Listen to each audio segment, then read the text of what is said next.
नूरी academy application पर second EMI पे करने का तरीका। बाज़ मरतबा माय कोर्स में ईएमआई ख़त्म होने के बाद आपका कोर्स नज़र नहीं आता है। ऐसी सूरत में आपको होम पेज पर जिस स्टाइल से आपने कोर्स लिया है, फॉर एग्ज़ाम्पल अगर आपने यहाँ पर यूजीसी नेट लाइव में एडमिशन लिया है तो यहाँ पर यूजीसी नेट लाइव पर आप क्लिक कीजिए।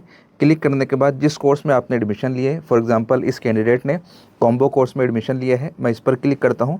क्लिक करने के बाद में यहाँ पर ये जो ऑप्शन नज़र आ रहा है आपको, बाय विथ ईएमआई का, इस पर आपने क्लिक करना है। क्लिक करने के साथ ही आप देख सकते हैं कि पहली इंस्टॉलमेंट यहाँ पर ऑलरेडी पे नज़र आ रही है। अगर आप देखेंगे तो यहाँ पर पहली इंस्टॉलमेंट पे हो चुकी है। अब हमने जो है सेकंड इंस्टॉलमेंट पे करना है और उसके 1 महीने के बाद लास्ट और थर्ड इंस्टॉलमेंट पे करना रहेगा। मैं इंस्टॉलमेंट 2 पर क्लिक करता हूँ।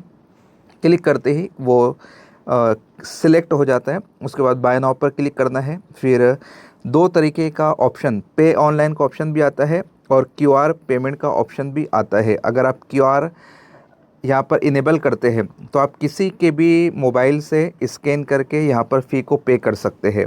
या फिर दूसरा ये है कि आप डायरेक्ट पे ऑनलाइन, अगर आपके मोबाइल में यूपीआई आईडी है तो पे ऑनलाइन करके आप बराह रास्त फ़ी को पे कर सकते हैं। मैंने यहाँ पर फ़ोनपे सिलेक्ट कर लिया है और मैं अपने मोबाइल से जो है सेकंड ईएमआई कैंडिडेट की पे कर रहा हूँ। सेकंड ईएमआई मेरी पे हो चुकी है और जैसा कि माय कोर्स में हमने देखा था कि वहाँ पर फ़ी बाकी होने की वजह से कोर्स नज़र नहीं आ रहा था। अब इस वक्त हम माय कोर्स पर दोबारा से क्लिक करेंगे और यहाँ पर आप देख सकते हैं कि आपका कोर्स आपको नज़र आ गया।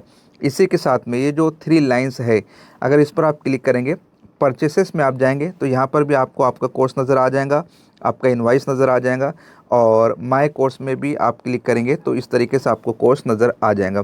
फिर भी अगर कोई दुश्वारी है तो नीचे की जानिब यहाँ पर आप देख सकते हैं व्हाट्सअप का बटन है, इस पर क्लिक करके आप मुझसे कांटेक्ट कर सकते हैं।